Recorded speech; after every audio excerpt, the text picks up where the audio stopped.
నమస్తే SV news కు స్వాగతం. ముందుగా హెడ్లైన్స్.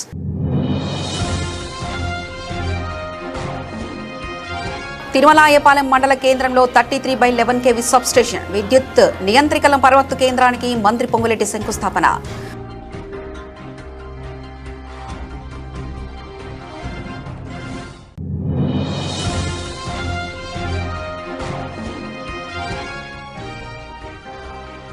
ఫుట్పాత్లను ఆక్రమించుకుని వ్యాపారం చేయడం చట్టవిరుద్ధం. ఫుట్పాత్లను ఆక్రమించుకుని వ్యాపారాలు నిర్వహిస్తే కఠిన చర్యలు.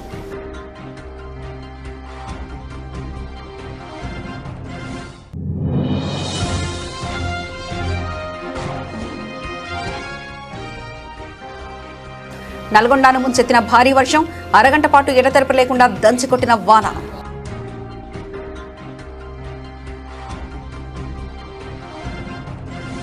తిరుమలాయపాలెం మండల కేంద్రంలో 33/11 kV సబ్స్టేషన్లో 3 కోట్ల వ్యయంతో ఏర్పాటు చేయనున్న 0.8 మెగావాట్ల సోలార్ పవర్ ప్లాంట్కు విద్యుత్ నియంత్రికల మరమ్మతు కేంద్రానికి మంత్రి పొంగులేటి శ్రీనివాసరెడ్డి, అదనపు కలెక్టర్ పి శ్రీనివాసరెడ్డితో కలిసి శంకుస్థాపన చేశారు.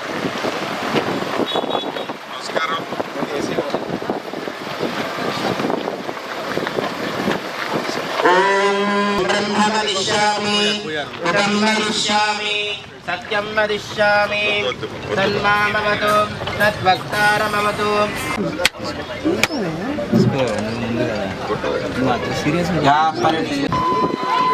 ముందుకు రమ్మకండి.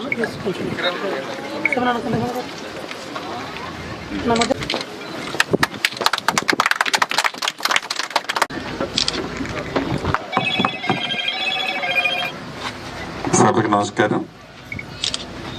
ఈరోజు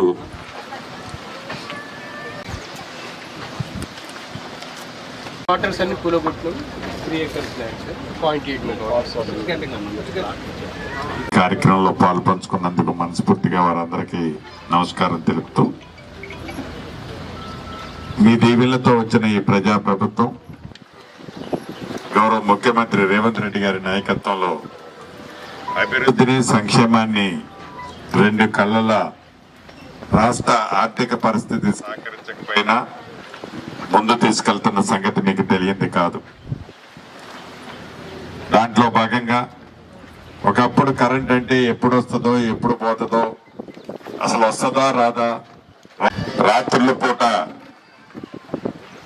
కరెంట్ వచ్చిందని వాళ్ళు చాలా దగ్గరికి వెళ్ళినప్పుడు అనేక సందర్భాల్లో పేద రైతన్నలు పాము కాటుకో తేలి కాటుకో బలైన సందర్భాల్లో కోకోళ్ళను చూసాం. ఉచిత కరెంటు కాన్సెప్ట్ ని ఆనాడు దివంగత నేత కాంగ్రెస్ ముఖ్యమంత్రిగా వైఎస్ రాజశేఖర రెడ్డి గారు ఈ రాష్ట్రంలో, దేశంలో ఏ రాష్ట్రమో ప్రవేశపెట్టిన విధంగా ప్రవేశపెట్టి అద్భుతంగా రైతన్నలకు ఉచిత కరెంట్ ఇచ్చింది కాంగ్రెస్ ప్రభుత్వం. తదుపరి రాత్రిపూటే కాదు పగలిపూట కూడా కరెంటు ఫుల్ గా ఇస్తామని చెప్పిన మన ప్రభుత్వం ఈనాడు రైతన్నలకు ఎక్కడా ఇబ్బంది లేకుండా ఉచిత విద్యుత్తు రాత్రి పగలు అని తేడా లేకుండా ఇస్తున్నాం. దీంట్లో భాగంగా గ్రీన్ ఎనర్జీని ఉత్పత్తి మరింత చేయాలని, అందుట్లో భాగంగా సౌరశక్తికి సంబంధించింది ప్రధానంగా ఈ రాష్ట్ర ప్రభుత్వం ఈనాడు ఫోకస్ చేసి విద్యుత్కి పెద్దపీట మన పేదింటి ప్రభుత్వం ఈనాడు తెలంగాణ రాష్ట్రంలో చేపట్టింది. అందుట్లో భాగంగా ఈ గడిచిన 2 సంవత్సరాలన్నరలో మన పాలేరు నియోజకవర్గంలో ఇందాక అధికారులు ఇస్తున్న లెక్క ప్రకారం 37.5 కోట్ల రూపాయలతో సబ్ స్టేషన్లు కానీ కొన్ని లైన్లు కానీ ఏర్పాటు చేసుకున్నాం. ఈ 37.5 కోట్లే కాకుండా ఇంకా 9 కోట్లు పెట్టి ఇళ్ల మీద పోయిన హైటెన్షన్ లైన్లు, ఇళ్లకు ఆనుకొని ఉన్న కరెంటు లైన్లన్నిటినీ కూడా మనం వచ్చిన తర్వాతే ఎప్పుడో కొన్ని దశాబ్దాల నుంచి ఇబ్బంది పడుతున్న ఆ ఇంటి ఓనర్లకి విముక్తి కల్పించి వాటన్నిటిని కూడా తీసేయటం జరిగిందని చెప్పడానికి గర్వపడుతున్నాను. అంటే పేదవాడి కష్టం తెలిసిన ప్రభుత్వం, పేదవాడి మనసరిగిన ప్రభుత్వం, పేదవాడికి ఏది అవసరముందో గ్రహిస్తే ఫలితాలు ఇప్పుడు ఈ ప్రభుత్వం వచ్చిన తర్వాత ఏవైతే జరుగుతున్నాయో అలా చేసుకోగలుగుతాం. అంతేకాదు సంక్షేమ కార్యక్రమాలు కూడా ప్రతి పేదవాడికి ఎక్కడా ఇబ్బంది కలగకుండా పేదవాడికి అవసరమైన ఇంటికి సంబంధించిన ఉచిత విద్యుత్ 200 యూనిట్లు, సన్న బియ్యం, తెల్ల రేషన్ కార్డు, ఆర్టీసీ బస్సులో ఆడబిడ్డలకు ఉచిత బస్సు సౌకర్యం, ఇందిరమ్మ ఇల్లు ఆనాటి ప్రభుత్వం విస్మరిస్తే కులము మతము అని అడగకుండా అర్హులైన పేదవాళ్ళకి మొదటి విడత ఇచ్చాం. రెండో విడత కూడా నాకు తెలిసి 2-3 రోజుల్లో మొదలు పెడుతున్నాం. రెండో విడత ఇస్తాం, మూడో విడత ఇస్తాం, 4వ విడత ఇచ్చి ఏ అర్హులైన వాళ్ళు కట్టుకుంటున్నారో 5 లక్షల రూపాయలు ఉచితంగా వాళ్ళకి ఇచ్చే కార్యక్రమం ఇప్పటికే చేపట్టాం. భవిష్యత్తులో నిరుపేదలు ఎవరూ లేకుండా రాష్ట్ర వ్యాప్తంగా అర్హులైన మంచిర్యాల జిల్లా మందమరి మండలం సారంగపల్లి గ్రామ సమీపంలో గుర్తు తెలియని వ్యక్తి చెందిన మృతదేహం, అവശ്య అవశేషాలు, ఎముకలు లభ్యమయ్యాయి. మేకల కాపరి సమాచారం మేరకు మందమరి పోలీసులు సంఘటనా స్థలానికి చేరుకొని విచారణ చేపట్టారు. స్థానిక పంచాయతీ సెక్రటరీ ఫిర్యాదు మేరకు 194 BNSS కేసు నమోదు చేసి విచారణ చేపట్టామని మందమరి ఎస్ఐ నరేష్ తెలిపారు. మృతుడు ఎవరనేది ఇంకా గుర్తించాల్సి ఉందని, ప్రభుత్వ డాక్టర్కు సమాచారం ఇవ్వడం జరిగిందని, PME కొరకు డాక్టర్ సంఘటనకు వచ్చి పోస్టు మార్టర్ నిర్వహించాలని కోరామని, అంతేకాక చనిపోయిన వ్యక్తి వివరాల కోసం చుట్టుపక్కల గ్రామాల్లో మండలాల్లో మిస్సింగ్ కేసులుంటే విచారణ చేపట్టడం జరుగుతుందని పేర్కొన్నారు.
ఈరోజు సారంగపల్లి గ్రామంలో మేకల కాపరి సారంగపల్లి అటవీ శివారులో ఒక మగ మృతదేహం ఉన్నదని చెప్పేసి మాకు ఇన్ఫర్మేషన్ ఇవ్వడంతో మేము వెంటనే సంఘటన స్థలాన్ని పరిశీలించడం జరిగింది.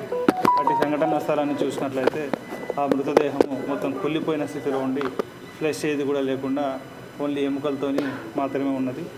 వెంటనే మేము సంబంధిత పంచాయత్ సెక్రటరీని పిలిపించి పిటిషన్ తీసుకొని కేసు రిజిస్టర్ చేయడం జరిగింది. 194 BNSS కింద FIR నమోదు చేసి వెంటనే అది డాక్టర్లకు కూడా ఈ ఇన్ఫర్మేషన్ ఇచ్చి అది కుళ్ళిపోయిన స్థితిలో ఉండడంతో ఆ డెడ్ బాడీని PME కొరకు ఇక్కడికే వచ్చి స్పాట్ PME చేయాలని చెప్పేసి ఆ డాక్టర్లను కూడా కోరడం జరిగింది. ఇమ్మీడియట్గా డాక్టర్లు కూడా వచ్చినారు. ఆ ఫీమర్ బోన్ కూడా ప్రిజర్వ్ చేసుకొని FSL గురించి పంపించడం జరుగుతున్నది. పోస్ట్మార్టం రిపోర్ట్ వచ్చిన తర్వాత ఇటు మృతదేహానికి చనిపోవడానికి గల కారణం ఏందనేది తెలియజేస్తాం. ఇంతేకాకుండా ఈ చుట్టుపక్కల గ్రామాల్లో కావచ్చు, చుట్టుపక్కల మండలాల్లో ఎవరైతే తప్పిపోయిన వాళ్ళు మిస్సింగ్ కేసులు అవన్నీ కూడా పరిశీలించి ఈ డెడ్ బాడీతో వెరిఫై చేయించి త్వరలోనే ఈ డెడ్ బాడీ ఎవరిదనేది ఫైండ్ అవుట్ చేయడం జరుగుతుంది. సమాచారం ప్రకారంగా అతని వయసు అరౌండ్ 40 years ఉంటుందని చెప్పేసి అనుకుంటున్నాము. త్వరలోనే మిగతా విషయాలన్నీ కూడా ఆర్కేపీలో ఒక మిస్సింగ్ కేసు ఉన్నది. దాంతో వెరిఫై చేసి అతను కాదని చెప్పేసి ఆ కుటుంబ సభ్యుల ద్వారా తెలుసుకోవడం జరిగింది. అదేవిధంగా కాసిపేటలో కూడా ఒక మిస్సింగ్ కేసు ఉన్నది, అది కూడా వెరిఫై చేస్తున్నాం. ఇంకా ఈ చుట్టుపక్కల మండలాల్లో ఏవి మిస్సింగ్ కేసులు అయితే ఉన్నాయో అవన్నీ కూడా చూసి వెరిఫై చేసి త్వరలోనే డెడ్ బాడీని ఎవరిదనేది ఫైండ్ అవుట్ చేస్తాం. కోదాడ మండలం ద్వారకుంట సమీపంలో ఉన్న నెమలిపురి గ్రామంలో విద్యుత్ షాక్తో అసిస్టెంట్ లైన్మెన్ మృతి చెందాడు. నెమలిపురి గ్రామానికి విద్యుత్ సరఫరా నిలిచిపోవడంతో దాన్ని పునరుద్ధరించే క్రమంలో ఘటన చోటు చేసుకుంది. రెడ్డిపైన గోపి అనే యువకుడు అదే గ్రామంలో మీటర్ రీడర్గా పనిచేస్తూనే లైన్మెన్కు అసిస్టెంట్గా పనిచేశారు. తమ గ్రామ సమస్య తీర్చడం కోసం వెళ్తే ఇలా జరిగిందంటూ గ్రామంలో ఒక్కసారిగా విషాద ఛాయలు అలుముకున్నాయి.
సూర్యాపేట జిల్లా కోదాడ పట్టణంతో పాటు పరిసర ప్రాంత విద్యార్థులకు మెరుగైన విద్యను అందించేందుకు ఎన్ఆర్ఎస్ విద్యా సంస్థలు చేస్తున్న కృషి అభినందనీయమని కోదాడ మున్సిపల్ చైర్పర్సన్ ఎర్నేని కుసుమబాబు అన్నారు.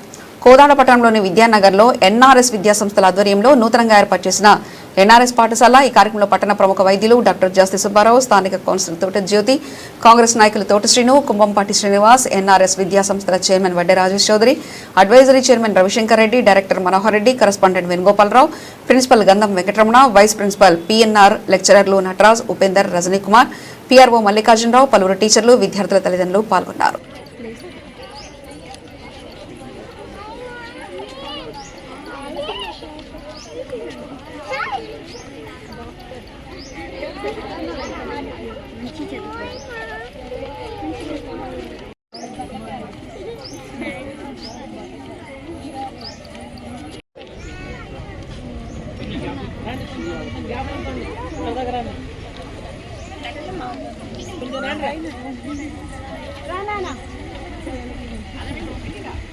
చెప్పట్లే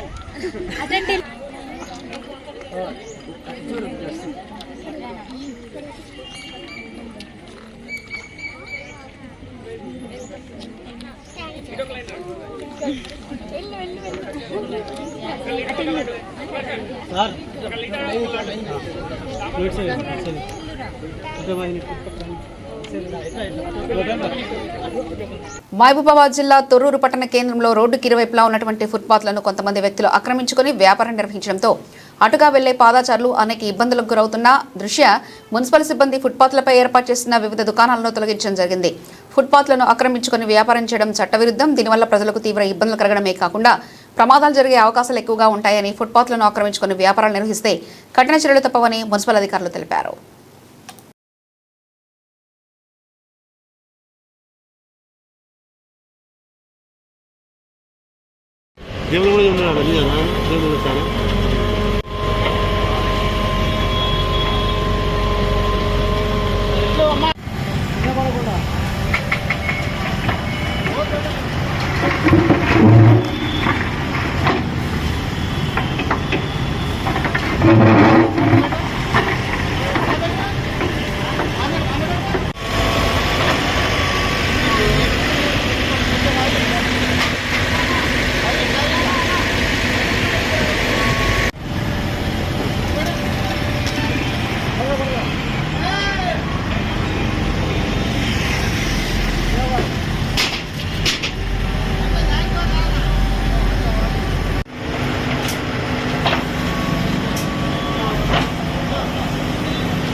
మిషన్ వ్యాపారి ఇంట్లో మంటలు చెలరేగి లక్షల రూపాయలు ఆస్తి నష్టం జరిగింది. సమయానికి ఇంట్లో ఎవరూ లేకపోవడంతో పెద్ద ప్రమాదం తప్పింది.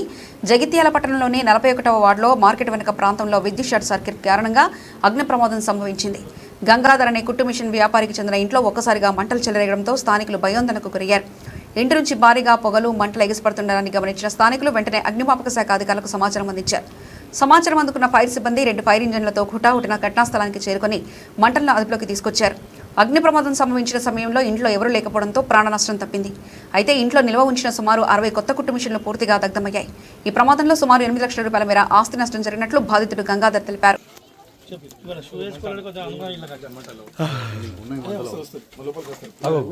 వాళ్ళు బయటకు వెళ్ళి కొట్టారు కదా, లోపలికి వచ్చి పాయింట్ మళ్ళీ చేస్తారు.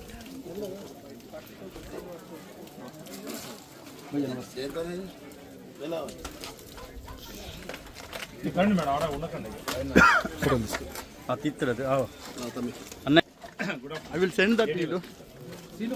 Anna. Anna.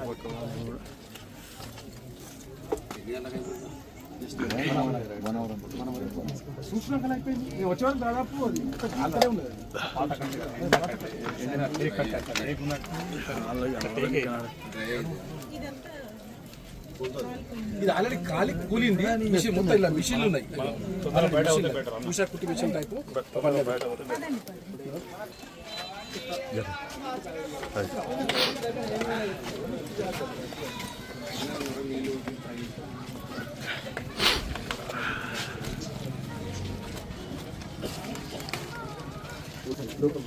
లోపల కనెక్షన్ పెట్టిరా, కనెక్షన్ పైప్ తీసుకోదా లోపలికి.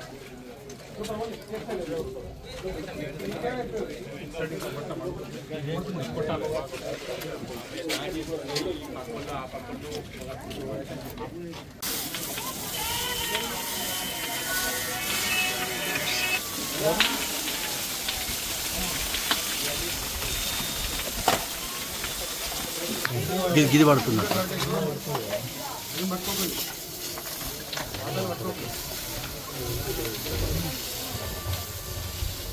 భయ అది కూలుతుంది, వాడు ఉండకండి, అది కూలుతుంది.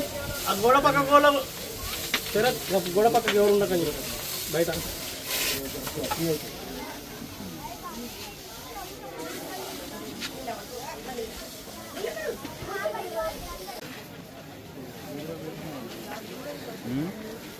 మూలలు బాగా మంట అటు అంటుకుంది పోయి మళ్ళా.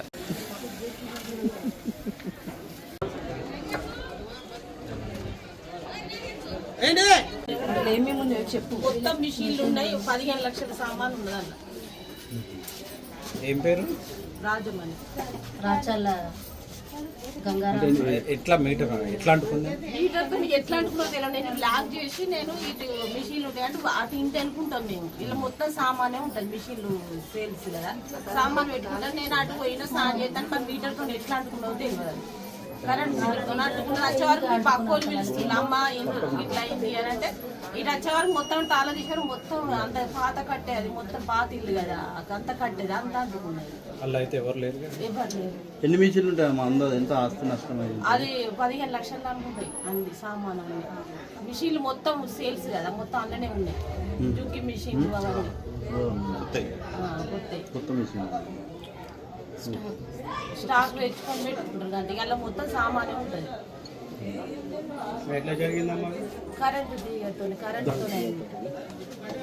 ప్రధాని మోదీ 12 ఏళ్ల పాలన పూర్తి చేసుకున్న సందర్భంగా సూర్యాపేట జిల్లా బీజేపీ కార్యాలయంలో మోదీ చేసిన సేవలను గుర్తు చేస్తూ బీజేపీ శ్రేణులు సంబరాలు జరుపుకున్నారు. ఈ సందర్భంగా బీజేపీ ఎన్ఆర్ఐ సెల్ రాష్ట్ర కన్వీనర్ సైదిరెడ్డి మాట్లాడుతూ మోదీ వరుసగా 12 సంవత్సరాలు భారతదేశ ప్రధానిగా సేవలందిస్తూ రాజకీయ చరిత్రలో అరుదైన రికార్డు సృష్టించారని పేర్కొన్నారు.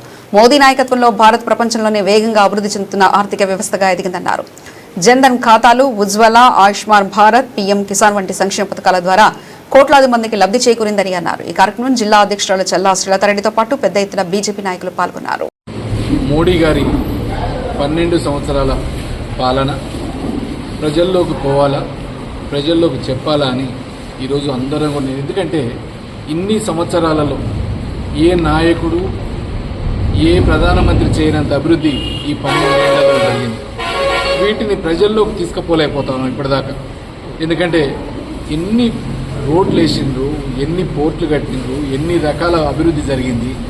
ఎంతసేపటికి రాష్ట్రాలలో కనపడే ప్రతి అభివృద్ధి కూడా ఈరోజు రోడ్లలో ఊర్లలో సిమెంట్ రోడ్లు వేసిన, హైవేలు నిర్మించిన, టాయిలెట్లు కట్టినా, గ్యాస్ సిలిండర్లు ఇచ్చినా, ఏది చేసినా సెంట్రల్ గవర్నమెంటే.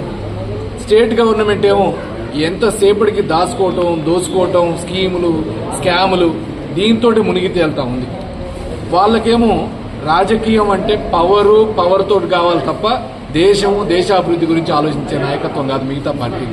కానీ వందే మాతరంతో మొదలుపెట్టి జనగణమనతో కంప్లీట్ చేసి దేశమే అభివృద్ధి పరమావధిగా ఎప్పటికప్పుడు ప్రతి పార్టీ సమావేశాల్లో కూడా దేశానికి ఏం కావాలా, దేశానికి ఉన్న అభివృద్ధి చేయాలంటే ఏం చేయాలని చేస్తున్న ఏకైక నాయకుడు నరేంద్ర మోడీ గారు.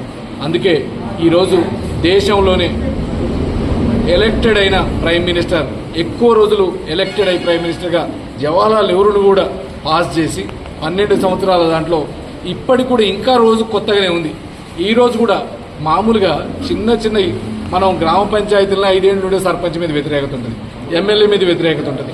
కానీ ఇప్పటికి 12 సంవత్సరాలు 15 సంవత్సరాలు అయిపోయి కూడా ఇంకా నాట్అవుట్గా బ్యాట్స్మెన్గా పనిచేస్తారంటే దానికి ఆయన యొక్క గొప్పతనం కారణం. ఈరోజు మహిళల దగ్గర నుంచి, యువత దగ్గర నుంచి, అన్ని రకాల నీకు ట్రైబ్స్ దగ్గర నుంచి, ఎస్సీల దగ్గర నుంచి ప్రతి ఒక్కరిని కూడా సబ్కా సాత్, సబ్కా వికాస్, సబ్కా విశ్వాస్ అనే నినాదంతో ముందుకు పోతా ఉన్నారు. అందుకే నేను మా నాయకులకి ఆకాశగంగా నేలపైకి దిగివచ్చిందా? నల్గొండను ముంచెత్తిన భారీ వర్షం, అరగంట పాటు ఎడతెరిపి లేకుండా దంచుకుట్టిన వాన, ఎదురుగాలులు, ఉరుములు, మెరుపులతో జనజీవనం అస్తవ్యస్తం. పట్టపగలు ఒక్కసారిగా చీకట్లు కమ్ముకున్న వాతావరణం, కొండలు, భవనాలు కనిపించకుండా దట్టమైన వర్షపు తెర. వర్షం దాటికి ప్రజలు ఇళ్లకే పరిమితం, రోడ్లన్నీ నీలమయ్యాం.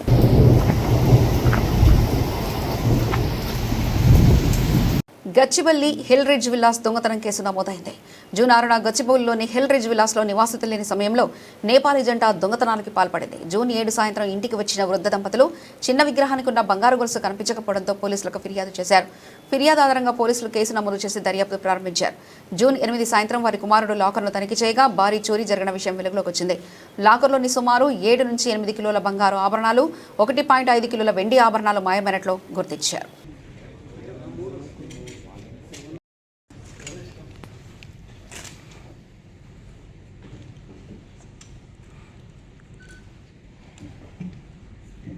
ఇచ్చేస్తా మైక్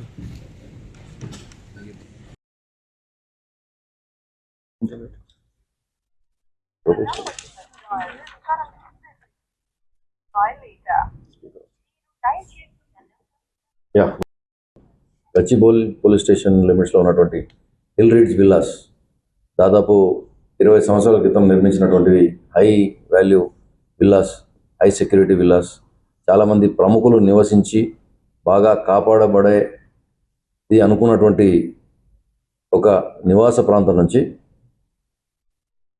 అత్యంత విలువైన బంగారు ఆభరణాలు చోరీ కాబడినాయని తెలిసిన తర్వాత సైబరాబాద్ పోలీసులు కలవరపడ్డారు. ముఖ్యంగా ఇంట్లో పని వాళ్ళే చేశారు, వారు వేరే దేశానికి సంబంధించిన వాళ్ళని తెలిసిన తర్వాత ఇంకా కొంత సడన్ సర్ప్రైజ్ మరియు షాక్కి గురయ్యారు. ఎందుకంటే చాలా efforts, resources, man power, time దీని మీద బాగా వెచ్చించాల్సి ఉంటుంది. మనం ఎన్ని క్లూస్ ఉన్నప్పటికీ కూడా అది కేసును మనం క్రాక్ చేయగలుగుతామా, పట్టుకోగలుగుతామా లేదా అనే సందేహం చాలా ఉంటుంది. ఈ కేసులో మొట్టమొదట మనకు కేవలం ఒక బంగారు గొలుసు పోయిందని మాత్రమే శనివారం రోజు వచ్చింది. ఆ కంప్లైంట్ తర్వాత ఆ రోజే తెలిసింది ఇంట్లో చేసే పని మనుషులు, నేపాల్ దేశం సంబంధించిన 2 భార్యాభర్తలు దాదాపు 4 రోజుల క్రితం పనిలో కుదిరినారు, వాళ్ళే చేశారు. వాళ్ళ దొంగతనం అయినప్పటి నుంచి ఇంట్లో వాళ్ళు లేనప్పుడు, ఇంట్లో ఉండే 2 దంపతులు, వాళ్ళ అబ్బాయి, వాళ్ళు ఎవరు కూడా ఇంట్లో లేనప్పుడు ముంబై వెళ్ళినప్పుడు వాళ్ళు వారి దేశానికి సంబంధించినటువంటి 3వ వ్యక్తి సహాయంతో ఈ దొంగతనం చేసి పారిపోయినారు అన్న విషయం 2వ రోజు మాకు వెలుగులోకి వచ్చింది. మొదటి రోజు కేవలం ఒక విగ్రహం మీద, దేవుడి పూజా గదిలో ఉన్న విగ్రహం, వినాయకుడి విగ్రహంలో పైన వేసినటువంటి దాదాపు 3 తులాల బరువు ఉన్నటువంటి విలువైన ఒక హారం పోయింది అని మాత్రమే వచ్చింది. ఎటువంటి లాక్ బ్రేకింగ్లు అనేటువంటి లేవు, కేవలం ఇంట్లో ఉన్న వాళ్ళ తీసుకొని వెళ్ళిపోయినారు. వీళ్ళిద్దరు కూడా ఆ పని వాళ్ళ పైన ఇల్లు వదిలిపెట్టి వెళ్ళారు. తర్వాత తెలిసింది నెక్స్ట్ డే వాళ్ళ అబ్బాయి ఇంటికి వచ్చిన తర్వాత కొంత అనుమానాస్పదంగా కనిపించి కిటికీ తెరిచి ఉండడం, ఇటువంటివన్నీ చూసిన తర్వాత అతనికి అనుమానం వచ్చి బీరువా తెరిచి చూసిన తర్వాత, బీరువా అంటే పెద్ద లాకర్, వాళ్ళ ఇంట్లో ఉన్న పెద్ద లాకర్, ఆ లాకర్ తెరిచి చూసినప్పుడు అంటే రెండో తాళం చెయ్యి ఇంకో చోట ఉంది. దొంగతనం చేయబడిన తాళం చెయ్యి ఆ తిజోరీ పక్కనే ఒక కలశం, చెంబు, ఒక కలశం పక్కనే పెట్టి ఉంది. ఆ ఇద్దరు దొంగలు మూడో వ్యక్తి సహాయంతో ఇంట్లో పనిచేసేవాళ్ళు అతని సహాయంతో ఈ తాళం చెవిని వాడి ఆ తిజోరిని తెరిచి దాంట్లో ఉన్న సొమ్మంతా ఇప్పుడు మీరు చూస్తున్నటువంటి బంగారు ఆభరణాలు దాదాపు వారి కుటుంబానికి సంబంధించిన 3 తరాలకు సంబంధించినటువంటి నగలు, యాంటిక్ ప్రాపర్టీ. వీటి విలువ మనం కేవలం బంగారు ఆభరణాలు, రత్న వైడూర్యాల మీదే కాకుండా దానికి ఉన్న యాంటిక్ విలువతో మనం చేయవలసి వస్తుంది. దానికి చాలా సెంటిమెంటల్, ఎమోషనల్ వాల్యూ కూడా వాళ్ళ ఫ్యామిలీలో ఉంటుంది. అందుకని దానికి విలువ మార్కెట్ విలువతో కట్టడం కరెక్ట్ కాదు. అటువంటి వస్తువుల్ని వారి నుంచి పోయినట్టు తెలిసిన ఎంబడే సైబరాబాద్ శేర్లింగపల్లి డీసీపీ గారు, గచ్చిబౌలి ఇన్స్పెక్టర్, నార్సింగి ఏసీపీ మరియు క్రైమ్ టీం ఎస్ఓటీతో సహా అందరూ కూడా అక్కడికి వెళ్ళడం, అది చూసిన తర్వాత సడన్ షాక్కి గురవ్వడం, తర్వాత పరిపరి విధాలుగా అంతకు ముందు రోజు చేసినటువంటి దర్యాప్తు మళ్ళీ ముందుకు కొనసాగించాలి అనే ఉద్దేశంతో కొంతమంది లోకల్గా నివసించినటువంటి హోటల్ నేపాల్ నుంచి వచ్చి ఇక్కడ హోటల్ నిర్వహిస్తున్నటువంటి వారు, నేపాల్ కమ్యూనిటీ వాళ్ళందరితో సంప్రదించిన తర్వాత కైరోలి అనే జిల్లాకు సంబంధించిన వాళ్ళంటే తెలిసింది. సో వాళ్ళు ఎటు నుంచి వస్తారు, ఎటు నుంచి పోతారు, వాళ్ళ బంధువులు ఎవరు అన్న విషయాలన్నీ కూడా కొంత కూలంకషంగా ఒక 6 టీంలు దర్యాప్తులో దించిన తర్వాత వీళ్ళందరూ కూడా వివిధ వైపుల నుంచి దర్యాప్తు మొదలుపెట్టినారు. చివరికి మాకు వచ్చిన సందేహం మేరకు వీరు ఖచ్చితంగా ఈ రూట్లో ఈ విధంగా వెళ్తూ ఉంటారు అని నేపాల్లో ఎంటర్ అయిపోతారు. ఈ ఎంటర్ అయ్యడానికి అవకాశాలు ఉన్నాయి, ఈ ప్లేసులు ఉన్నాయని చెప్పేసి మేము అక్కడ ఉన్నటువంటి ఉత్తరాఖండ్ మరియు ఉత్తరప్రదేశ్ పోలీసుల్ని అర్ధరాత్రి 12 దాటిన తర్వాత వారిని మేము ఫోన్ చేసి కోరడం జరిగింది. మేము మాతో పాటు Hyderabad task force DCP Vaibhav Gaikwad గారు కూడా వారి బ్యాచ్మేట్ కాబట్టి ఆయన ద్వారా కూడా మనం సహాయం తీసుకోవడం జరిగింది. ఆ రోజు రాత్రంతా మా అధికారులు మేల్కొనుండి నేను ప్రత్యేకంగా ఉత్తరప్రదేశ్ మరియు ఉత్తరాఖండ్ ఎస్పీలతోని ఉదంపూర్ మరియు రాంపూర్ జిల్లాలు 2 పక్కపక్కగా ఉంటాయి.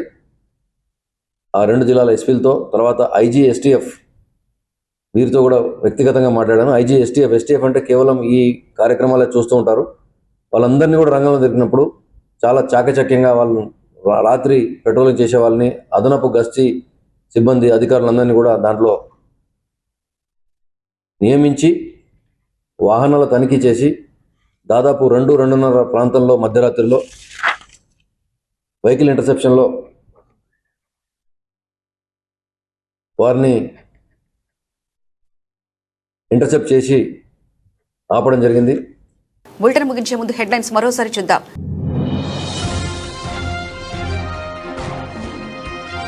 తిరుమలాయపాలెం మండల కేంద్రంలో 33/11 kV సబ్స్టేషన్, విద్యుత్ నియంత్రికల మరమ్మత్తు కేంద్రానికి మంత్రి పొంగులేటి శంకుస్థాపన.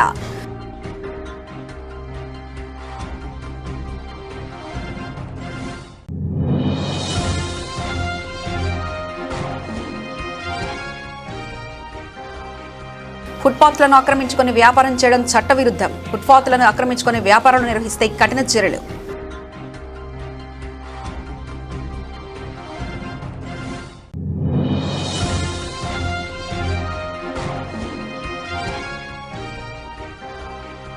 నల్గొండను ముంచెత్తిన భారీ వర్షం, అరగంట పాటు ఎడతెరపి లేకుండా దంచికొట్టిన వాన.